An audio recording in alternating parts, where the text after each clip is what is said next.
Question 1. 3.2 centimetres squared equals how many millimetres squared?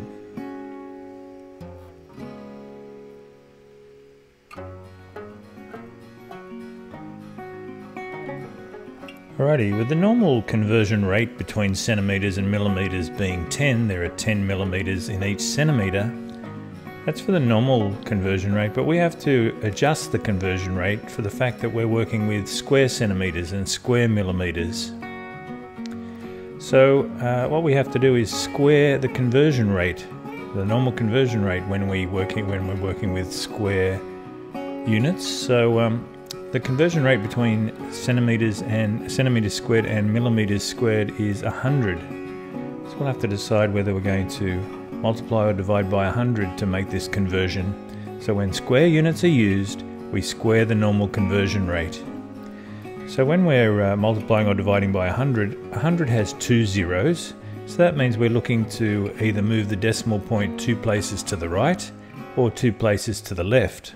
Now how we decide left or right there is we have a look at and see whether we're expecting the number to get larger or smaller when we convert. And here we're chopping up centimetres squared into millimetres squared. I think you can think of that as being chopping it up into smaller pieces. So when you chop something up into smaller pieces, there are more pieces, there are more of them. So we're expecting that 3.2 number to get larger. So with a conversion rate of 100 now, and looking to move the decimal point 2 places, we're going to move it to the right so our 3.2 gets to be a larger number in the end. So if we move the decimal point in 3.2 2 places to the right, we'll end up with 320 millimetres squared. There's a lot happening in these questions, a lot to think about.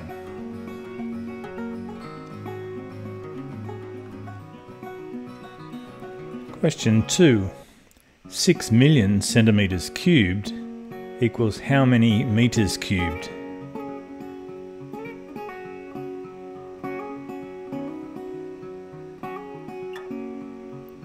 When cubic units are used, we cube the normal conversion rate.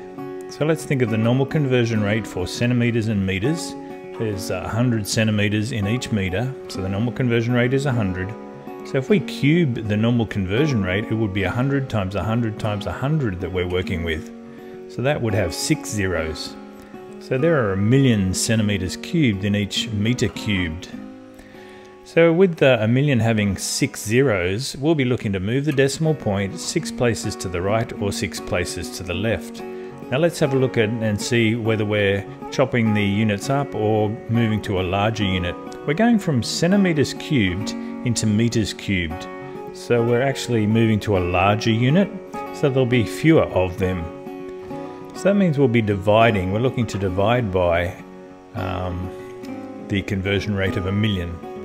Be looking to move the decimal point, which is invisible to the right hand side of that final right hand zero in 6 million.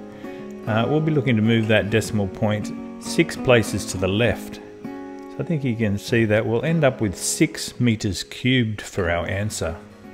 So we have to think about the normal conversion rate, we have to think about the cubic units conversion rate, we have to look at the zeros to see how many decimal places to move the decimal point. We have to figure out whether we're moving it to the left or the right. So many steps in these questions. They're harder than they look, that's for sure.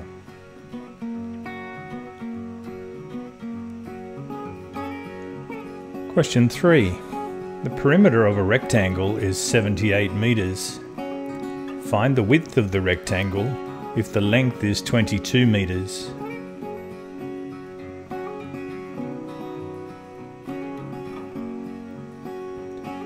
Alrighty, this will end up being a formula that we'll use here. So our steps for formula solutions involve putting the formula that we can think of in line 1. Straight underneath we need to substitute any numbers we have from the question and then calculate our answer.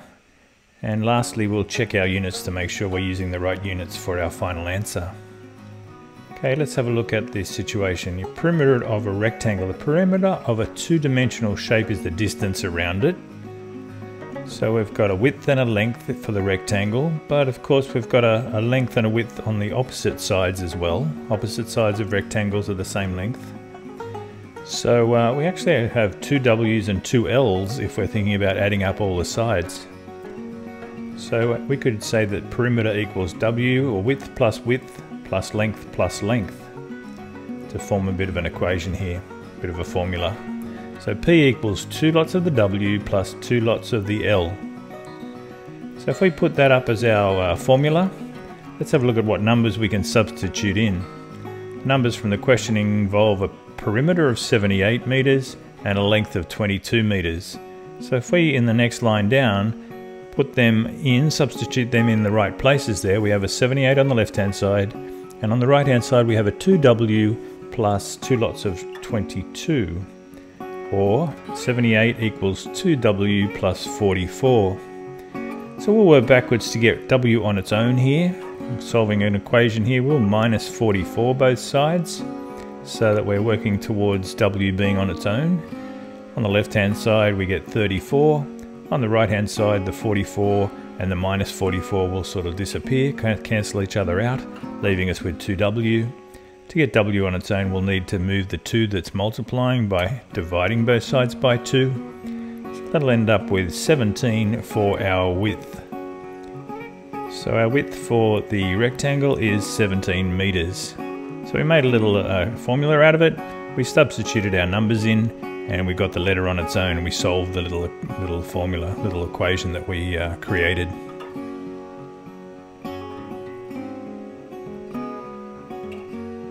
Question 4. Find the circumference correct to 1 decimal place for this circle with a radius of 3 centimeters.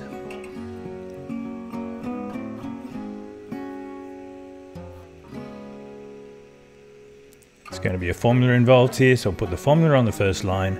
We'll look to sub in all the numbers on the second line, calculate our answer, and check our units. So the formula for circumference that I like to use is circumference equals 2 pi r, or 2 times pi times r. I've got a radius in this question, so that's the preferred one that we'll use here. Circumference equals 2 times pi times radius. Now the radius is 3 centimeters, so we'll substitute that in on the second line down there. And then it's a matter of putting that through our calculator. I want us to also round it off to 1 decimal place there. So type that into your calculator and hopefully you'll get 18.8 centimeters once you've rounded it off. Now checking our units, circumference is the length around the outside of the circle there. So just being a length, we won't need to use square units like we would with area, or cubic units like we would with volume. So just double check that you're using the correct and appropriate units for the type of answer you're getting.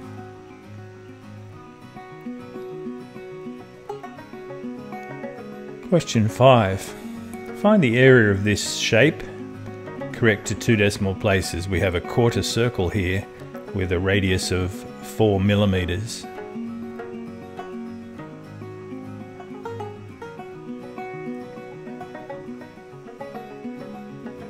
This is going to be a formula that we're going to actually adjust this formula, substitute all the numbers in, we'll calculate our answer and check our units.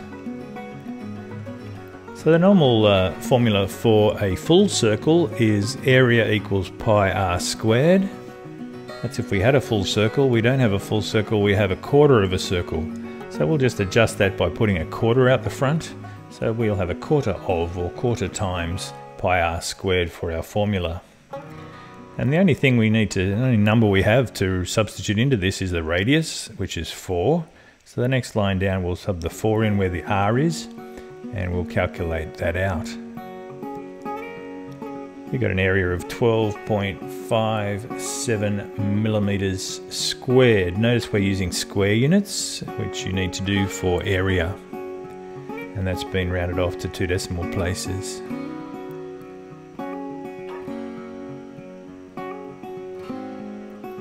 Question 6. Find the perimeter of this half circle here correct to 1 decimal place. And you can see we have a diameter this time of 14 millimeters.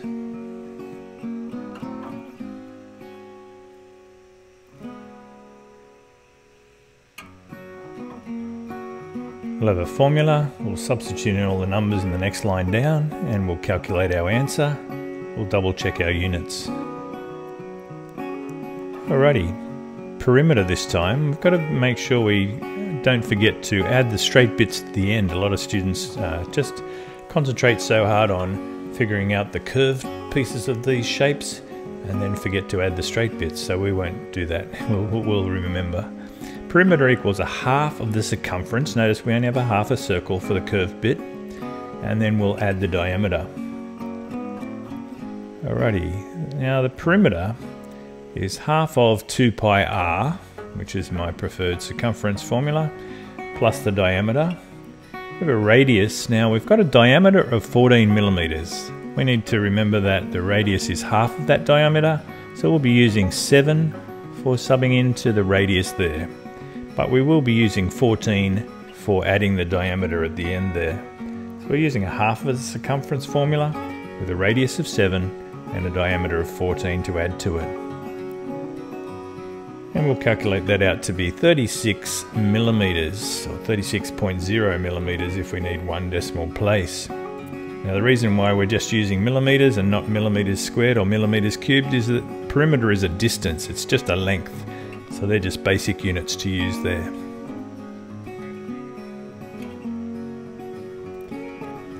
Question 7, find the area. This is a square with a side length of 15 centimeters.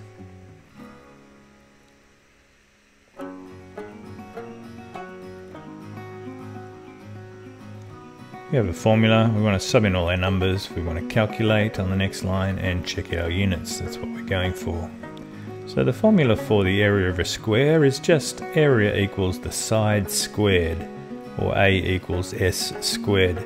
Our side length here is 15 centimeters, so we'll replace the S just on the line just underneath our formula there with 15 and throw that into our calculator.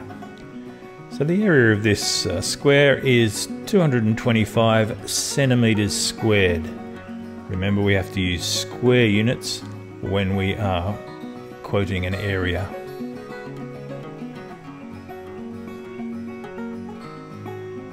Question 8. Find the area. We have a right angle triangle here with a base of 24 meters and a perpendicular height of 16 meters.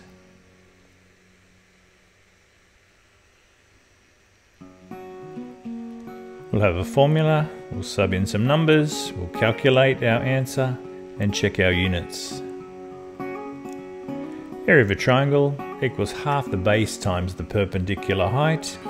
Our base is 24, our perpendicular height is 16, so on the next line down we will sub them in and pick up our calculator and calculate out the answer. We have area of 192 meters squared.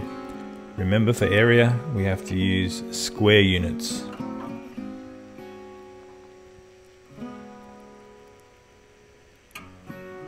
Question 9. Find the area. We have a parallelogram here with a base of 14 centimeters and a perpendicular height of 12 centimeters.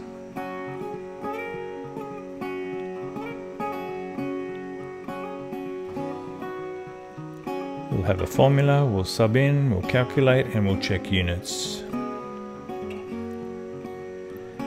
Formula for a parallelogram area is just base times perpendicular height. A bit like a rectangle, really. A equals B times H. We have a base of 14 centimeters, you can see from the diagram, and a perpendicular height of 12 centimeters. We'll just sub those numbers straight underneath so we know we've got them in the right place. And pick up our calculator. Area is 168 centimeters squared because we are reminded that we need to use square units when working with area. Question 10. Find the area of this trapezium. It has a base of 16 meters. The top parallel line has 12 meters and the perpendicular height between those two parallel lines is 8 meters.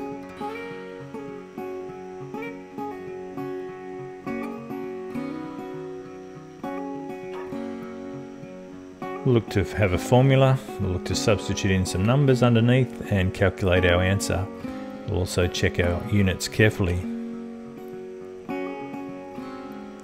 The formula for the area of a trapezium is A equals half the height, A plus B in the brackets. That's where we get our numbers from. The A is the top parallel line, the B is the bottom parallel line, and the height is the perpendicular distance between those two parallel lines.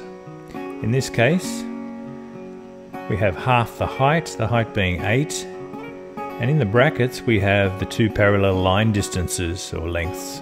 We have 12 and we have 16 that we can plug in there. Don't worry too much about the order of that, because we know that order doesn't matter when we're adding two numbers together.